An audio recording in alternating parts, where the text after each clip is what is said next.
కూలునుగాక. దైవజనమా, దేవుని మాట సెలవిస్తూ ఉన్న మాట ఏంటంటే, ఇదిగో తండ్రి లేని వారికి, నలిగిన వారికి న్యాయము తీరుస్తాను, అంతేకాదు వారి హృదయములను స్థిరపరిచి వారి వైపు నా చెవిని.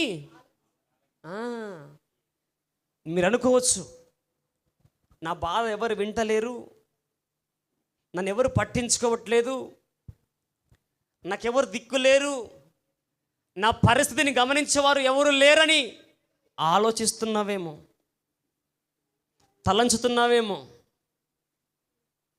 నీ పరిస్థితి చూసి, నీ అంతరంగాన్ని చూసి, నీ పరిస్థితిని మార్చి, నీ అంతరంగాన్ని మార్చి నీకు ఒక కొత్త జీవితం నీయడానికి నీ వైపు చెవు ఎగ్గి ఆలకిస్తూ ఉన్నాడు దేవుడు. నీ వైపు ఒక చెవు పెట్టాడు, నీ కుటుంబం వైపు ఒక చెవును పెట్టాడు ఆయన. నువ్వు మాట్లాడే మాటల వైపు చెవు పెట్టాడు ఆయన. నువ్వు ములుగుతున్నావు చూడు, ఆ ములుగుల వైపు చెవి పెట్టి ఉన్నాడు ఆయన. నువ్వు ములుగుతూ ఉంటే ఎవరు వింటలేదు అనుకుంటున్నావేమో, ఆయన వింటూ ఉన్నాడు. ఆయన పేరే నజరేయుడైన యేసు. ఆయన వింటూ ఉన్నాడు తల్లి, ఆయన వింటూ ఉన్నాడు. అయ్యా, ఆయన వింటూ ఉన్నాడు. హల్లెలూయా. నువ్వు ఒంటరిగా వెళ్ళి బాత్రూంలో కూర్చొని ఏడుస్తున్నా చూడు, ఒంటరిగా బాత్రూంలో ఒంటరిగా ఒకదాన్ని ఏడుస్తున్నావు చూడు, అది చూస్తూ ఉన్నాడు ఆయన. ఎవరితో చెప్పుకోవాలా, ఏం చేయాలా అని అర్థం కాని స్థితిలో తల కొట్టుకుంటున్నావు చూడు ఒంటరిగా, అది చూస్తూ ఉన్నాడు దేవుడు. అది గమనిస్తూ ఉన్నాడు దేవుడు. ఎవరు చూస్తలేరు కదని చెయ్యకూడని పని చేస్తున్నావు చూడు, అది చూస్తూ ఉన్నాడు దేవుడు. ఇది చెయ్యొద్దు అని దేవుడు నీకు చెప్పినా నన్ను చూస్తలేరు ఎవరని చేస్తూ ఉన్నావు చూడు, అది చూస్తూ ఉన్నాడు దేవుడు. దానికి కావలసిన ప్రతిఫలం దానికి దాచి ఉంచున్నాడు.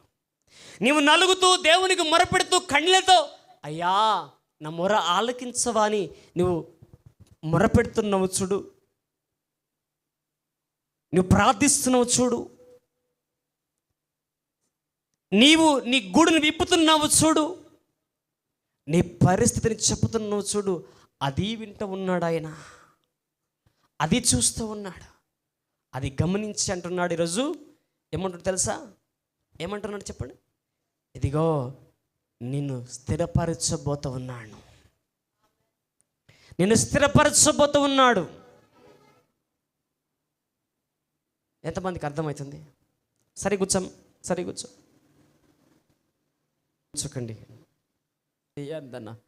రీకేతి రేకెటేది నీ అలా సఖట రబ రిమా మామా షబాలబా రబతునా సఖటే రెకంది అలా రిహినెకెతేది అలా రబ. Thank you Jesus, thank you Jesus. కొరింథీయులకు రాసిన పత్రికలో చూద్దాం ఒకసారి.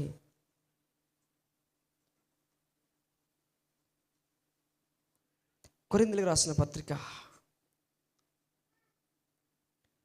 కొరింథీయులకు రాసిన పత్రిక 15వ అధ్యాయము 33వ వచనము చూద్దాం. ఆయన గమనిస్తూ ఉన్నాడు నిన్ను. ఫస్ట్ మొదటి కొరింథీయులకు రాసిన పత్రిక 15వ అధ్యాయము 33వ వచనంలో చూద్దాం. దుష్ట సాంగత్యము మంచి నడవడిని చాలు. దేవుడు గమనిస్తూ ఉన్నాడు.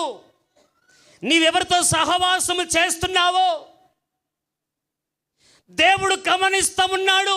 నీవెవరితో నడుస్తున్నావో, ఎవరితో కూర్చుంటున్నావో దేవుడు గమనిస్తూ ఉన్నాడు. నీవేం మాట్లాడుతున్నావో దేవుడు గమనిస్తూ ఉన్నాడు. నీవే పని చేస్తూ ఉన్నావో దేవుడు గమనిస్తూ ఉన్నాడు. ఏ ప్రయాణం సాగిస్తున్నావో దేవుని వాక్యం అంటుంది, దుష్ట సాంగత్యము మంచి నడవడిని చెడుపును. దుష్ట సాంగత్యము మంచి నడవడిని. లోకంలో ఒక మాట ఉంది, మాటకు 3 రోజులు కలిసి తిరిగితే వీడు వాడైతారంట, వాడు వీడైపోయి. అంటే అర్థమేంటి? వాని బుద్ధులు వీనికి వస్తాయంట, వీని బుద్ధులు. దుష్ట సాంగత్యము ఏం చేస్తుందంటే మంచి నడవడి నడుస్తుందామని నడకను చెరిపివేస్తుందంట. అప్పటిదాకా తాగకుండా తినకుండా అల్లరిగా చిల్లరిగా ఉండకుండా ఉన్న నిన్ను అల్లరి చిల్లరగా ఉన్నవాడితో సహవాసం చేస్తే ఏమవుతుందంట? టైం ఎంత అవుతుంది ఈరోజు? ఇప్పుడు చూడండి టైం. ఎందుకు నేను ఈ మాటలు చెబుతున్నానంటే, నీవు ఏ సహవాసము కలిగి ఉన్నావు, ఏ సహవాసముతో నీ ప్రయాణాన్ని కొనసాగిస్తున్నావు, ఎవరితో సహవాసం చేస్తున్నావు, ఎవరితో మాట్లాడుతున్నావు, ఎవరితో కూర్చుంటున్నావు, ఎవరితో భోజనం చేస్తున్నావు, ఎవరితో తిరుగుతున్నావు.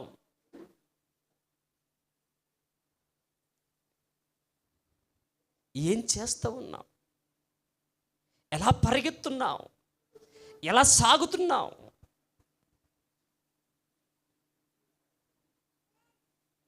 ఎవరి ముసుగులో ముందుకు సాగుతున్నావు, ఎవరిని పోలి నడుస్తున్నావు నువ్వు, ఎవరి కోసం బ్రతుకుతున్నావు నువ్వు, దేనికోసం బ్రతుకుతున్నావు, ఏం నేర్చుకుంటున్నావు నువ్వు. ప్రతి వారం వస్తున్నావు, వాక్యం చదువుతున్నావు, ప్రార్థన చేసుకుంటున్నావు, పాటలు పాడుతున్నావు, వెళ్తున్నావు.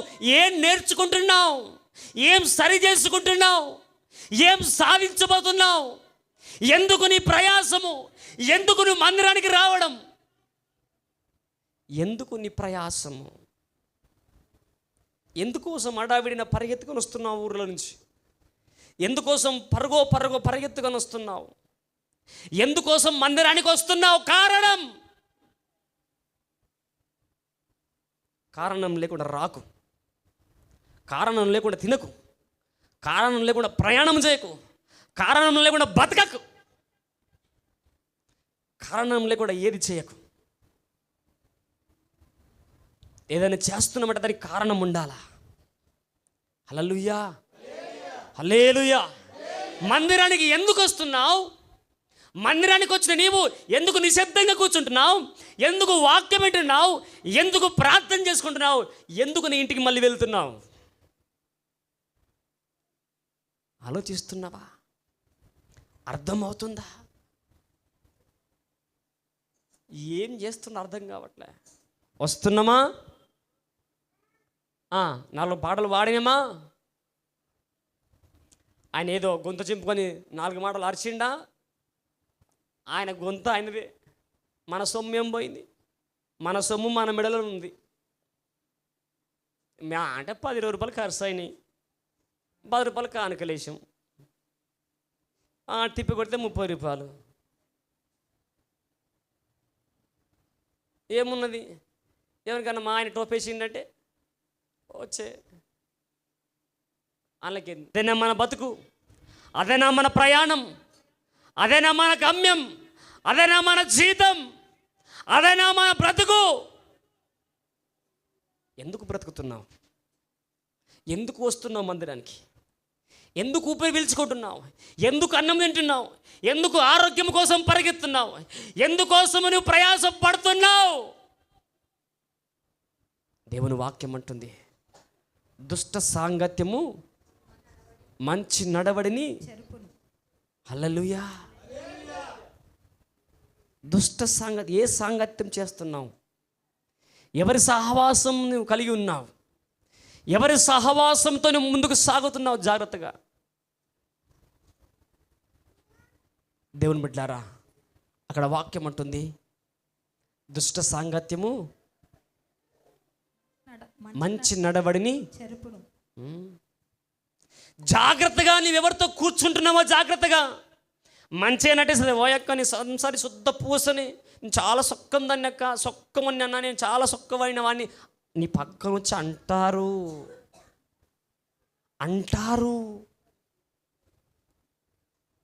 నీ పక్కనే కూర్చుంటారు, నీతోనే వస్తారు, నీతోనే భోజనం చేస్తారు, కళ్ళబొల్లి మాటలు మాట్లాడతారు, మెల్లగా నిన్ను తీయటి మాటలు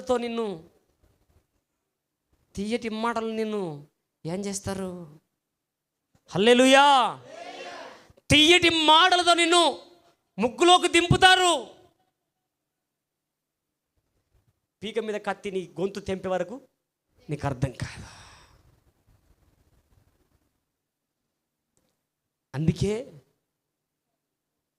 అందుకే దేవుని వాక్యం అంటుంది, భయపడు వారికి, బాధపడు వారికి, నలిగిన వారికి ఆయన తీర్పు తీరుస్తానంటున్నాడు.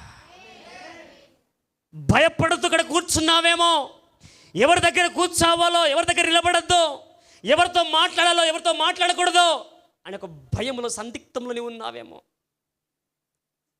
దైవజనమా, ఈరోజు నువ్వు ఆ భయంతో ఉన్న నీకు దేవుడే నీ పక్షంగా న్యాయం తీర్చబోతూ ఉన్నాడు.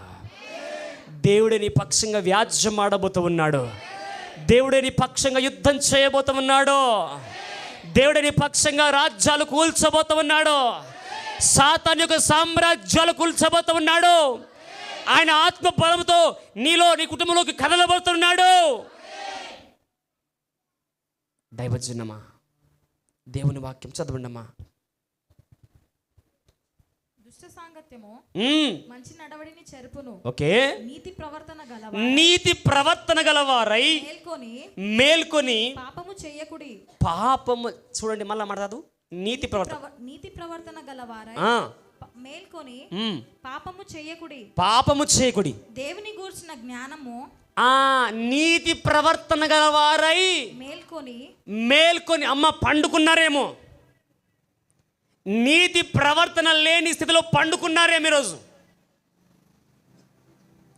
నీతి ప్రవర్తన లేకుండా నిద్రపోయారేమో. అంటే ఈ నిద్ర కాదు, మనోనేత్ర సంబంధమైన నిద్ర, ఆత్మ సంబంధమైన నిద్ర, శరీర సంబంధమైన నిద్ర కాదు, ఆత్మ సంబంధమైన నిద్ర. నీతి లేకుండా బ్రతికిన నిద్ర. నీతిగా బ్రతుకుతూ, నీతిగా జీవిస్తూ నువ్వు ముందుకు సాగుతుంటే నువ్వు మేల్కొన్నవాడవి. ఇక్కడ దేవుని వాక్యం చదువు.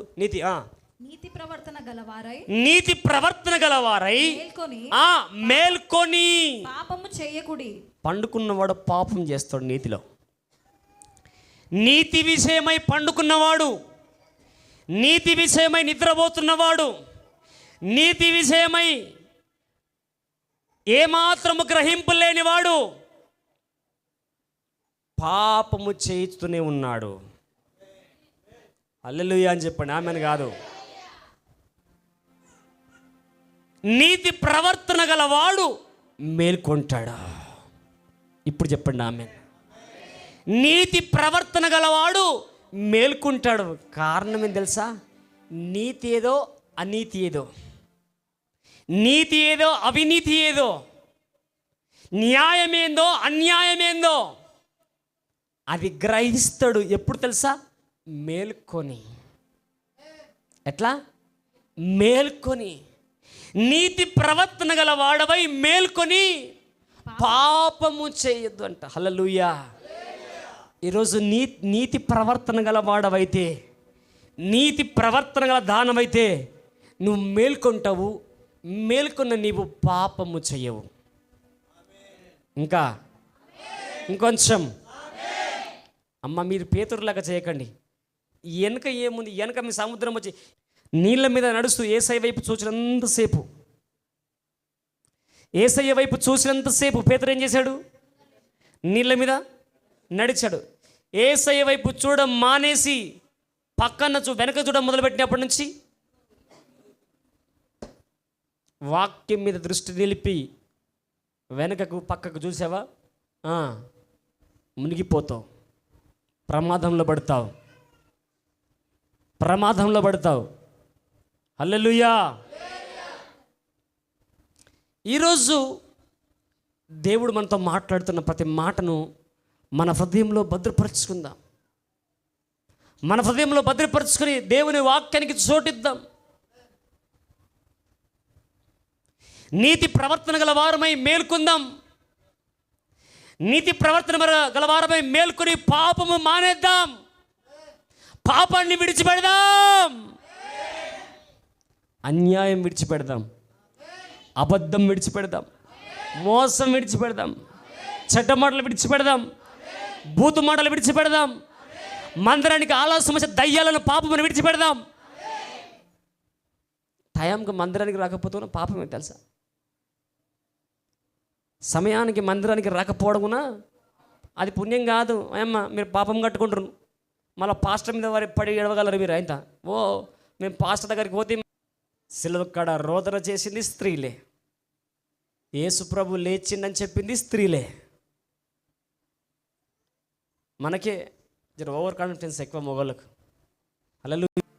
నీతి ప్రవర్తన గల వాడవై మేలుకొని దేవుని మందిరంలోకి వచ్చి దేవుని సన్నిధిలో మోకరించి నీ పాపము నొప్పుకొని దేవుని పాదాలు పట్టుకుంటే నువ్వు ఆయన సొత్తుగా మారిపోతావు, ఆయన స్వాస్థ్యముగా మారిపోతావు, ఆయన చేతిలో బాణం వంటి వాడిగా మారిపోతావు. చదవండి. నీతి ప్రవర్తన గలవారై ఓకే మేల్కొని పాపము చేయకుడి. దేవుని గూర్చిన జ్ఞానము కొందరికి లేదు. మీకు సిగ్గు కలుగుటకై ఇట్లా చెప్పుతున్నాను. నేను కాదు, పాస్టర్ కాదు, ఇది చెప్తున్నాను. చదవండి ఆ మాట. ఇంకా అమ్మ నీకు చదవాలి, నేను స్క్రిప్ట్ రాసి ఇచ్చి చదివినట్టుంది. ఇంకోటి చదవమని ఎవరన్నా చదవండి. చివరి వచనం చదవండి. చివరి వచనం ఎవరైనా చదవండి గట్టిగా.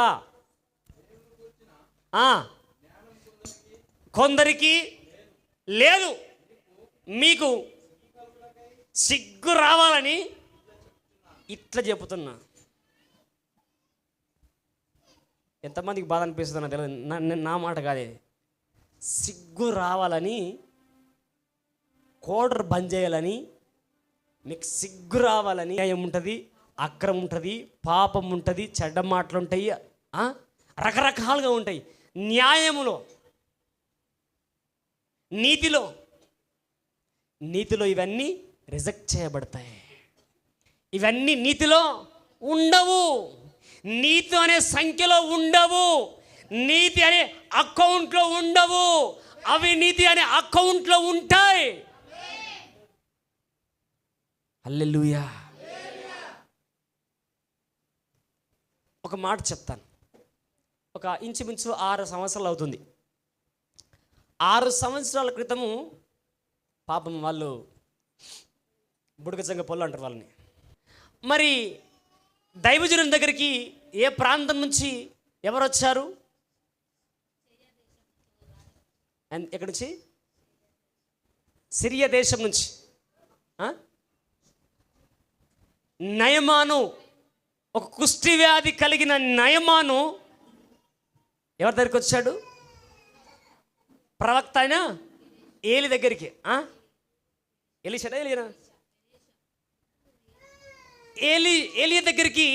దగ్గరికి ప్రవక్త దగ్గరికి ఎవరు వచ్చారు? నయమాను వచ్చి, నయమానుకి ఎవరు చెప్పారు? ఒక ఆమె ఇంట్లో, ఆ రాజు ఇంట్లో బానిసగా తీసుకెళ్ళిన ఒక చంటి పాప, దేవుని తెలిసిన ఒక చంటి పాప ఆ యజమానురాలతో అంటుందంట, అమ్మ మన యజమానుడు ఉన్నాడు కదా, మన యజమానికి కుష్టి వ్యాధి ఉంది కదా, పలానా చోట, పలానా గుట్ట మీద, పలానా ప్రాంతంలో ఎలీషా అనే దైవజనుడు ఉన్నాడు. అయితే ఆ దైవజనుడి దగ్గరికి పోతే మన అయ్యగారి రోగము బాగుపడుతుందమ్మా అంటని చెప్పేసి ఎలీషా గురించి ఆ చంటి బిడ్డ, ఆ తల్లి ఆ యజమానురాలకు చెప్పింది. ఆ యజమానురాలకు చెప్పినప్పుడు ఆ యజమానుకు చెప్తే ఆ దైవజనున్నే రమ్మను అన్నాడంట. రాలేడు, ఈయన పోయిండు. సరే, ఏ మాలికలు ఇస్తాడో, ఏ చెట్లు ఇస్తాడో, ఏ మంత్రం చదువుతాడో, హల్లెలూయా,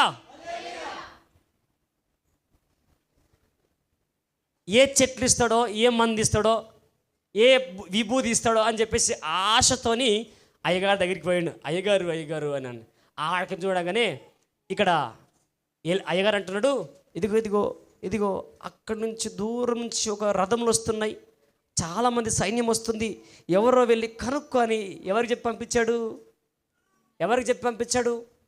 గెహాజీకి చెప్పి పంపించాడు.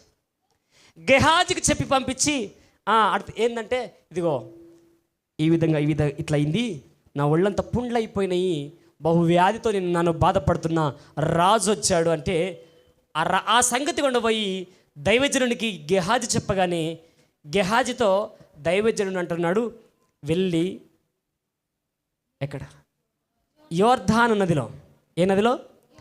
పక్కన యోర్దాను నది ఉన్నది, జోర్దాను అంటారు, యోర్దాను అంటారు.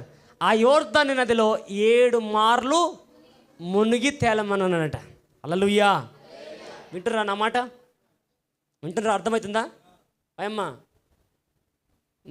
నేను చిన్నల్లి ఈ గెహాజీ వెళ్ళి ఆ మాటను పట్టుకొని గెహాజీ వెళ్ళి ఆ రాజుతో అంటున్నాడు ఏంటంటే, ఇదిగో అయ్యా, మా అయ్యగారు పక్కన యోర్దాను నది ఉన్నది, ఆ నదిలో 7 మార్లు మునుగమని చెప్పుతున్నాడు. అనగానే రాజుకు విపరీతమైన కోపం వచ్చింది. హల్లెలూయా. రాజుకు విపరీతమైన కోపం వచ్చింది. మా ప్రాంతంలో ఏమైనా నదులు తక్కువ ఉన్నాయా? మా ప్రాంతంలో ఏమన్నా సముద్రాలు తక్కువ ఉన్నాయా అని విపరీతమైన కోపం వచ్చింది. కోపం వచ్చి, పదండి మన ప్రాంతంలోకి వెళ్ళిపోదాము, మన ప్రాంతంలో ఉన్నాయి, ఇక్కడ అవసరం లేదు అని చెప్పేసి రాజు బయలుదేరుతూ ఉన్నాడు రిటర్న్గా. వినాలి, చాలా శ్రద్ధగా వినాలి. అమ్మా, ఇది ఎవరి కోసం మాట్లాడుతున్నా నాకు తెలియదు, కానీ జాగ్రత్తగా ఈ మాటలు వినండి. ఆ రాజు దేవుని మాటలను తిరస్కరించి రిటర్న్ వెళుతున్నాడు. అక్కడున్న సైన్యాలు, ఆ సైన్యాధిపతులు, అక్కడున్న మంత్రులు అంటున్నారు, అయ్యా మనకు డబ్బు అడగకపోయే, ధనం అడగకపోయే, ఆస్తి అడగకపోయే, అంతస్తులు అడగకపోయే, మనకు ఒక్క మాట సింపుల్గా చెప్పాడు. ఏమని? నీళ్ళల్లో మునుగమని తెలియమని కదా, అంతే కదయ్యా. ఓ క్వింటల్ రాయి ఎత్తుకోమని చెప్పలే, ఓ పళ్ళ బరువు మోయమని చెప్పలే, భూమి పొడితి పాకుమని మనలే, లేక బొరలాడు మనలే, లేక సాగిల పడమనలే. ఒకటే మాట చెప్పాడు కదా. ఏమని? ఆ యోర్దాను నదిలో 7 మార్లు మునిగి తేలమన్నాడు. నీ సొమ్మేం పోతుందయ్యా అన్నట్టు మాట్లాడినారు. సొమ్మ అనలే, సొమ్మ అంటే ఆయనతో కొడతాడు రాజు. హల్లెలూయా. మనదేం పోతుందయ్యా, నీళ్ళలో మునగడమే కదా, అంతకంటే ఏందని అడగగానే సరే అని రాజు ఆలోచన చేశాడు. ఆలోచన చేసి మెల్లిగా సముద్రం కాడికి వెళ్ళాడు. ఒక్కసారి మునిగాడు, ఏం కాలే. 2 సార్లు మునిగాడు, ఏం కాలే. 3 సార్లు మునిగాడు, ఏం కాలే. 4 సార్లు మునిగాడు, రిజల్ట్ లేదు. ఎన్నిసార్లు రే? 5వ మునుగుతా, 5వ మునుగుతా, ఏమీ లేదు. కోపం వస్తుంది లోపల. ఇంకో 2 ఉన్నాయి, చూస్తాయి సంగతి. 5 అయిపోయి ఇది 6వ మునుగుతా. అబ్బా 6 అయిపోయింది. ఇక చివరిది నీ వచ్చింది ఈ సంగతి. నేను రాజు నీ సంగతి అరుచుకుంటా. ఇక చూస్తాయింది జర్ర నాకు మంచిగా కాకపోయి ఈ పాస్టర్ సంగతి అరుచుకుంటా. ప్రార్థన చేస్తే మంచిగా అయితే అన్నారు కదా, ఈ పాస్టర్ ప్రార్థన చేస్తే మంచిగా అయితే అన్నారు కదా, ఈ సంగతి అరుచుకుంటా. ఈ సంగతి చూస్తాం అని అనుకున్నాను. 6వ అయిపోయింది. 7వ మునుగుతున్నాడు. డౌట్ మీద కళ్ళు తెరుస్తూ ఉన్నాడు. లేస్తూ ఉన్నాడు. డౌట్ మీద కళ్ళు తెరుస్తున్నాడు. కళ్ళు తెరిచి ఇలా చూసుకొని పసిపిల్ల దేహం వల్లే మారిపోయిందంట. గట్టిగా చప్పట్లు కొడదాం. పసిపిల్ల దేహం వలె రాజు దేహం మారిపోయింది. ఆమెనని బాగానే అంటారు, కానీ ముంగలుంది ముసల పండుగ. ఆమెనని బాగా చెప్తున్నారు, ముంగలుంది ముసల పండుగ అసలైంది. హల్లెలూయా, హల్లెలూయా. నిద్రపోతున్న వాళ్ళు గట్టిగా హల్లెలూయా చెప్పండి. పండుకున్న వారు గట్టిగా స్తోత్రం చెప్పండి. షార్ప్గా దేవుని గట్టిగా స్తోత్రం చెప్పండి. ఇక హల్లెలూయా, హల్లెలూయా. అయితే రాజు పసిపిల్ల దేహం వల్ల రాజు దేహం మారిపోయింది. ఈ రాజు సంతోషంతో ఆగుబాయ్ హల్లెలూయా, సంతోషముతో రాజు తిరిగి ఎక్కడికి బయలుదేరిండు? రాజు దగ్గరికి బయలుదేరి. రాజు దగ్గర ఎక్కడికి బయలుదేరాడు? ఎక్కడికి బయలుదేరాడు? దైవ సేవకుని దగ్గరికి బయలుదేరాడు. రాజు తనకు కలిగిన ఆరోగ్యమును బట్టి, తనకు కలిగిన మేలును బట్టి, తను పొందుకున్న ఆరోగ్యతను బట్టి దైవజనం దగ్గరికి సంతోషంతో రాజు బయలుదేరాడు. ఎన్నో నగలు, ఎన్నో బంగారం, వెండిని, ఎన్నో గోధుమలు, ఎన్నో రకరకాలుగా ఆ బహుమతిని తీసుకుని వచ్చి, అయ్యా నువ్వు చేసిన మేలుని బట్టి నీకు కృతజ్ఞతగా తీసుకొచ్చినయ్యా అని అంటే ఏమన్నాడు? लेके जाओ मैं को नखो, लेके जाओ कुछ भी कम नहीं है मेरे अल्लाह के पास, खुदा के पास कुछ भी कम नहीं है. बहुत स्टाक है मेरे पीछे, लेके जाओ అంటాడు. తీసుకుపో, నాకే తక్కువ కాలేదు. ఇప్పుడు ప్రార్థన చేస్తే ఆకాశం నుంచి అగ్ని కురిపిస్తాడు, మన్నను కురిపిస్తాడు. నిన్ను నమ్మిన దేవుడు పేదవాడు కాదు. నిన్ను నమ్మినవాడు ఇదిగో బలహీనుడు కాదు. తీసుకుపో అంటాడు. సరే అయ్యా బాధ అవుతుంది, కొంచెం తీసుకో. వద్దు, కొంచెం వద్దు, ఎంత వద్దు, నీకు తీసుకెళ్ళు. అయ్యా ప్లీజ్ అయ్యా, వద్దని చెప్పాను కదా, వెళ్ళిపో. ఈ ఎలీషా మాత్రం ఇక్కడ ఉన్నాడు. ఎలీషా కింద ఒకడు ఉన్నాడు. ఆ ఒకడి పేరేం పేరు? గెహాజీ. చెప్పండి, ఆయన పేరేం పేరు? దైవజనుని పేరేం పేరు? దైవజనుని పేరేం పేరు? దైవజనుని కింద ఉన్నవాడి పేరేం పేరు? గెహాజీ. బాగుపడ్డోళ్ళు ఎవరు? రాజు. ఎక్కడ? ఏ రాజు? సిరియా దేశపు రాజు. ఎక్కడ మునిగిండు? యోర్దాను నదిలో మునిగిండు. యోర్దాను నదిలో మునిగితే ఆయన దేహం ఎలా మారిపోయింది? పసిపిల్ల దేహంలో ముసలోని దేహం పసిపిల్ల దేహానికి తేడా ఉంటుందా లేదా? పసిపిల్ల దేహం ఎంత చక్కగా ఉంటుంది, అందంగా లేతగా ఉంటుంది. ముసలోని దేహము ముడతలు పడి ఉంటుంది. ముసలోని ముద్దు పెట్టుకుంటారు ఎవడన్నా? ముసలాన్ని ముద్దు పెట్టుకుంటారు ఎవడన్నా? అదే చిన్న పాపనైతే ఒకవేళ నువ్వు ముద్దు పెట్టుకొని అర్హత లేకున్నా ఆడ నుంచి హల్లెలూయా. పసిపిల్ల దేహం వల్లే అయిపోయాడు. అయ్యా రాజు, అయ్యా అయ్యా దైవజనుడా తీసుకుంటలేవు అని చెప్పేసి ఆయన వెళ్ళిపోతుంటే గెహాజీకి మాత్రం పానము లబ్డప్ లబ్డప్ లబ్డప్ కొట్టుకుంటుంది. ఎందుకు కొట్టుకుంటుంది? ధనం మీద మనసు ఉన్నది అన్నకు. సుఖభోగము నమ్మి ధనాపేక్షతో పరిగెత్తిన గెహజీ మాయలో రోగమును సంపాదించేదు. సుఖభోగము నమ్మి ధనాపేక్షతో పరిగెత్తిన గెహజీ మాయనో రోగమును సంపాదించెను. నా యేసయ్యను నమ్మిన ఎడలా మహిమైశ్వర్యము నీకు నిశ్చయమే. నమ్మి నమ్మి నమ్మి నమ్మి మనుషులను నీవు నమ్మి నమ్మి పలుమార్లు మోసపోయావు, పలుమార్లు మోసపోయావు. ఇలా ఎంతకాలము నీవు సాగిపోదు, ఇలా ఎంతకాలము నీవు సాగిపోదు. హల్లెలూయా. నమ్మి నమ్మి మనుషులను నీవు నమ్మి నమ్మి పలుమార్లు మోసపోయావు, మోసపోయాము, పలుమార్లు మోసపోయాము. ఇలా ఎంతకాలము నీవు సాగిపోదు,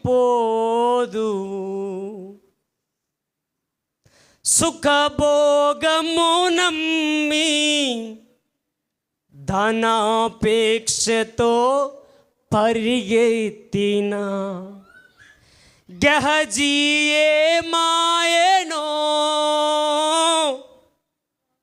రోగమును సంపాదించెను. ఏం సంపాదించిండు? ఈ దేని నమ్మి? దేని నమ్మి? చెప్పండి గట్టిగా. ఏంటున్నావు చెప్పండి. ఏం నమ్మి? ఇప్పుడు ఏం నమ్ముతావు? దేనంటే వెళ్తావు? చెప్పు ఇక. ధనము, ధనమో ధనము, ధనమో ధనము. కాటికి పోయేటప్పుడు ఏం తీసుకుపోనో ధనమో ధనము. హల్లెలూయా. ఎందుకమ్మా నీ ప్రయాసము? ఎందుకయ్యా నీ ప్రయాసము? రాజు తెచ్చి మంచి మంచి బహుమతులను ఎలీషకు దైవజనునికి ఇద్దామనుకుంటే దైవజనుడేమో రిజెక్ట్ చేస్తూ ఉన్నాడు. ఈ దైవజనుడు తినకపోయినా నేను తింటుంటే. హల్లెలూయా. దైవజనుడు చంపుకున్నాడండి. శరీరాశ, నేత్రాశ, జీవపు డంబమును దైవజనుడు చంపుకున్నాడు. ఆస్తుల మీద, అంతస్తుల మీద దైవజనులు చంపుకుంటారు. అమ్మా, ఏ దైవజనుడు, నిజమైన దైవజనులు ఎవ్వరు కూడా ఆస్తుల కోసము, డబ్బు కోసము సేవకు రారు. ధనము కోసము సేవకు రారు. ఆస్తుపాస్తుల కోసము సేవకు రారు. నేను అబద్ధం ఆడితే పక్కన బాలరాజును అడగండి. పక్కన మా ఇంటికి వచ్చిన వాళ్ళు ఎవరైనా ఉన్నారా? ఇక్కడ మా ఊరికి వచ్చిన వాళ్ళు ఎవరైనా ఉన్నారా? ఆగో అక్కడ అక్కన్నది అడుగు. అన్నీ వదులుకొని వచ్చినాం. దేవునికి స్తోత్రం కలుగునుగాక. అన్నీ వదిలిపెట్టినాం. ధనము వదిలిపెట్టినాము, ధాన్యం వదిలిపెట్టినాం, ఇల్లు వదిలిపెట్టినాం, భూమి వదిలిపెట్టినాం. వెండి బంగారాల కంటే మిన్న అయినది యేసు ప్రేమ, నా యేసు ప్రేమ. వెండి బంగారాల కన్న మిన్న అయినది యేసుని ప్రేమ, నా యేసుని ప్రేమ. వాక్యపు ప్రేమ, ఇది వాక్యపు ప్రేమ. వాక్యమైన వాడు యేసు ప్రభువునంట. వాక్యమంట ప్రభు యేసు అంట. హల్లెలూయా. వాక్యమే మా ఆస్తి ఐశ్వర్యమంట. వెండి బంగారాల కంట విన్నైనది. ఆ పాటలు లేదు కానీ నేను పాడుతున్నా. హల్లెలూయా. ఆ పాటలు, ఆ చరణాలు లేవు. ఈ వాక్యంలో, ఈ హృదయంలో ఉన్నది. ఆమేన్. అన్ని వదులుకున్నాము. వెండి బంగారాల కంటే శ్రేష్టమైన దాన్ని పట్టుకున్నాము. వెండి బంగారాలు మాకు పెట్టుకుందామన్నా ఇబ్బంది. హల్లెలూయా, హల్లెలూయా. మా పాస్టర్ అమ్మకు మెడలో ఉంటాయి, చెవులో ఉంటాయి, నాకు కూడా ఉంటాయి, నాకు ఉంటాయి. కానీ మేము లెక్క చేయమాటిని. మా మనసు దేని మీద ఉన్నది? దేవుని మీద ఉన్నది. మా మనసు ఎక్కడ ఉండాలి? బంగారం మీదనా? మరి మీ మనసు ఎవరి మీద ఉన్నది? ఎవని మనసు దేవుని మీద ఆనుకున్నో వాడిని పూర్ణ శాంతి గల వాడిగా. బంగారమును, వెండిని, ఆస్తిని నమ్ముకున్న వాడికి మనశ్శాంతి ఉండదు, శాంతి సమాధానం ఉండదు. మా హోటల్ శంకర్ అని ఉన్నాడు, ఆయనకి వెండి బంగారం మీద దేని మీద ఉండదు. ఆ రోజు నాకు హోటల్లో వచ్చినాయి డబ్బులు, అవి తిన్నమా పండినమా అంతే. దొంగోడు వస్తాడా, దోసుకపోరా. నా దగ్గర ఏమున్నది? బుక్స్ చెప్పులు తప్ప, చాకేతలు తప్ప ఉంటాయి, గ్లాసులు ఉంటాయి, ఏముంటాయి. హల్లెలూయా. మేమంతే పడతారా పండి మా మీద, ఒంటి మీద ఇగో సొక్కలు, చేతుల మైకు. దొంగతనం చేయాలనుకుంటే, దోచుకోవాలంటే దోచుకో, ఇగో ఉన్నది, ఇగో దోచుకో దీన్ని. హల్లెలూయా. దైవజనమా, ఎందుకు నేను ఈ మాట మాట్లాడుతున్నానంటే, మా మనస్సు, మా ఆలోచన, మా తలంపులను అన్నీ కూడా మేము దేవునికి అప్పగించుకొని ఆస్తుల మీద, ఐశ్వర్యం మీద, దేని మీద మాకు మనస్సు ఉన్నదండి. హల్లెలూయా. అన్నీ వదిలిపెట్టుకొని వచ్చినాం. మాకు ఆస్తి కావాలంటే మా ఇంటికి వెళ్ళి మంచి సాగు చేసుకుంటాం. ఆమేన్. మాకు ఆస్తి కావాలనుకుంటే ఇదే వెహికల్ కొనే బదులు ఒక ట్రాక్టర్ కొనేసి ఇంటికనే మంచి వ్యవసాయం చేసుకుంటా, పంట పండించుకుంటా. నో, మా పంట మీరు అయ్యి ఉన్నారు అంతే. హల్లెలూయా. ఇది పొలము, ఈ పొలంలో మంచి మంచి ఫలాలు మీరు. ఆమేన్. ఈ ఫలాలను కోస్తూ ఉన్న, ఈ పంటను కోస్తూ ఉన్న, ఆత్మల పంటను కోస్తూ ఉన్నాం. అప్పుడు గేహాజీ తన మనసునంతా ధనం మీద మోపుకొని వెళ్ళాడు. ఆ రాజేమో మనసు చిన్నబుచ్చుకొని వెళ్ళిపోతూ ఉంటే గేహాజీ, అయ్యా నేను ఇప్పుడే పాసుకోయేస్తా.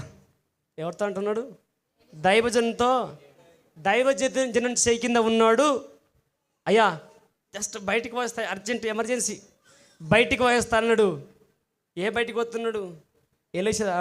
రాజు దగ్గరికి పోతున్నాడు. రాజు దగ్గరికి పోయి అయ్యో పోదివా అయ్యో అంటే అయ్యో అని పిలుస్తున్నాడు. అరే గేహాజీ మనిషి వస్తున్నాడని చెప్పేసి రాజు మర్యాద ఇచ్చి, గౌరవం ఇచ్చి, ఒక రెస్పెక్ట్ ఇచ్చి ఆగిపోయాడు. ఏమైంది అయ్యా?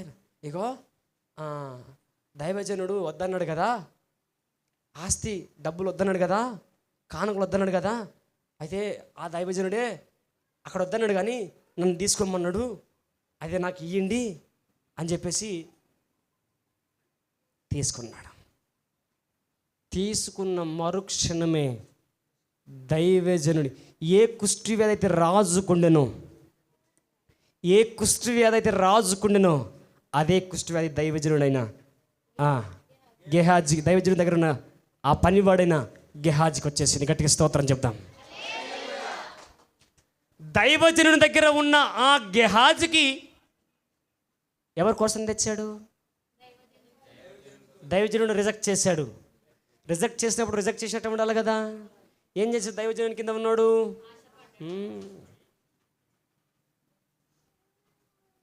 ఆ రోజు ఆ తల్లి ఏ రోగంతో కానుక పెట్టిందో బైబిల్లో నాకు తెలియదు, ఏ వ్యాధితో బాధతో పెట్టిందో నాకు తెలియదు. తీసుకున్న మరుక్షణమే తీసుకున్న వ్యక్తికి అది ఏమంటారు వ్యాపించిపోయింది. తీసుకున్న మరుక్షణమే ఆ వ్యక్తికి అటాక్ అయిపోయింది. హల్లెలూయా. నేను నా పక్కన ఉన్న వాళ్ళతో, మా పక్కన ఉన్న వాళ్ళతో చెప్తుంటాను ఎప్పుడు, ఇక్కడ అనేక వస్తువులు పెట్టిపోతుంటాను, వాళ్ళ వాక్యంలో హెచ్చరిస్తూ ఉంటాను, గద్దిస్తూ ఉంటాను. రూపాయి ఎడబెట్టి రూపాయి అట్లే ఉంటాయి. ఏ వస్తువు ఇక్కడ పెట్టి ఉంటే అక్కడ అట్లాగే ఉంటుంది. వాక్యపు వెలుగులో మనం ఉండాలా. ఆమేన్.